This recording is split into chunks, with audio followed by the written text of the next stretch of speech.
भगवान द्वारिका आए। एक कथा सुना दें छोटी सी। हमारे भारत में एक स्थान है गुरुवायूर। कितने लोगों ने दर्शन किया है? हाथ ऊपर करो। चलो, हैं तो कम पर गए हैं कई लोग। वहां की एक कथा है।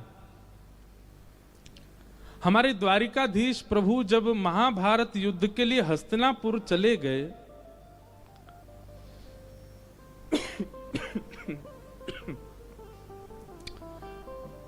तो द्वारिका में एक महामारी आई।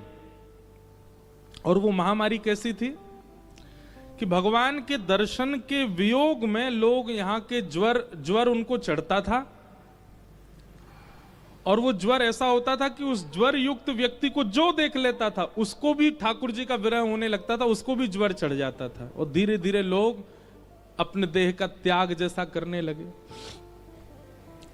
रुक्मणी जी को जाके किसी ने कहा, बोले कि द्वारिका में बहुत संख्या में लोग बीमार हो रहे हैं और वैद्यों से भी वो बीमारियां दूर नहीं हो रही है लोगों की।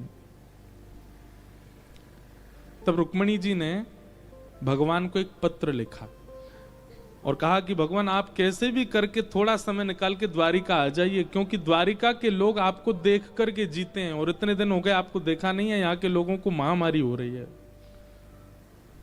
एक बीमारी फैल गई है आपके वियोग की।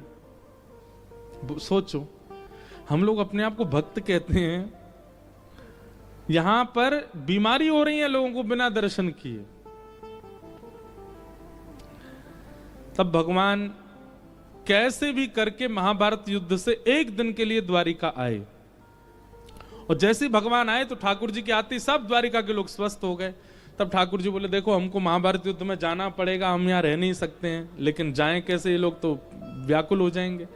तब ठाकुर जी ने समुद्र की बालुका से अपना एक छोटा सा विग्रह बनाया, छोटा सा स्वरूप बनाया। If you have yogurt, butter and paneer in your house, then you can make these two crazy breakfast recipes. And if you don't, then और उस स्वरूप में ठाकुर जी ने अपने अंश पिरो दिए। वो स्वरूप स्थिर नहीं था, चलता था। कैसे चलते हैं? बोले द्वारिका में लोगों के घर पहुंच जाता वो छोटा सा स्वरूप, ऐसे चलते फिरते ठाकुर जी थे। और किसी के घर से दही चुरा के खा गए, किसी घर से माखन चुरा के खा गए, किसी के घर में जाके बच्चों के साथ खेलने लग गए। द्वारिकाधीश का ऐसा रूप द्वारिका में प्रकट कर दिया भगवान ने कि अब द्वारिका के लोगों को भगवान की याद नहीं आती, उस स्वरूप में ही सब आनंद होते हैं।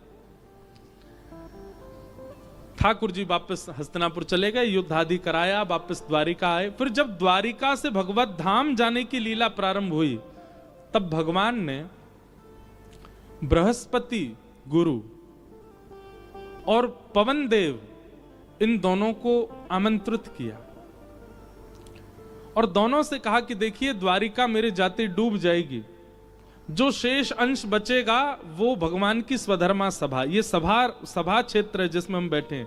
यहां ठाकुर जी सभा करते थे, ठाकुर जी जहां रहते थे वो तो डूब गई समुद्र में। तो भगवान ने कहा कि यहां द्वारिका में एक मेरे हाथों से बनाया हुआ स्वरूप है, आपसे मेरी प्रार्थना है कि मैं चाहता हूं कलिकाल में लोगों को इसका दर्शन हो, आप इनको सुव्यवस्थित स्थान पर विराजमान करो। तब गुरु बृहस्पति ने और पवन देव यानी कि वायु ने उनको दक्षिण के एक सुंदर स्थान केरला में जो है वहां विराजमान किया, इसलिए उनका नाम पड़ा गुरुवायूर। गुरुवायूर श्री कृष्ण, वो भगवान के द्वारा बनाए गए श्री ठाकुर जी हैं। द्वारिका के प्राण रक्षा भगवान करते थे। तो भगवान द्वारिका लौट करके आए महाभारत युद्ध से। कुछ दिन बाद खबर मिली कि उत्तरा ने बालक को जन्म दिया, जिस बालक की भगवान ने रक्षा की थी। तो ठाकुर जी फिर से गए और हस्तिनापुर उस बालक को मिलकर के आए। अर्जुन भगवान को छोड़ने के लिए द्वारिका गए, कुछ महीनों तक लौट करके नहीं आए। अपशगुन जैसा होने लगा युधिष्ठिर को, और युधिष्ठिर जी ने अपनी शंका को व्यक्त किया। भीम से कहा कि कुछ अपशगुन जैसा लग रहा। अब यहां देखो अपशगुन किन को बताया गया है। लोग जिनको अपशगुन मानते हैं वो अपशगुन नहीं होता। लोग किसको अपशगुन मानते हैं? आप मुंबई जा रहे थे, गाड़ी में बैठती छींक आ गई, ए रुक जाओ, ए भाई अब शगुन है, अभी मत जाओ ये अब शगुन है। पौन पे घर से बाहर मत निकलो, अब शगुन है। बेचारे कोई झाड़ू पोंछा लगा रहे थे, अभी मत निकलो झाड़ू लग रही है। ऐसे लोग पता नहीं क्या क्या अब शगुन बताते हैं। बिल्ली रास्ता काट गई, सबसे बड़ा अब शगुन है।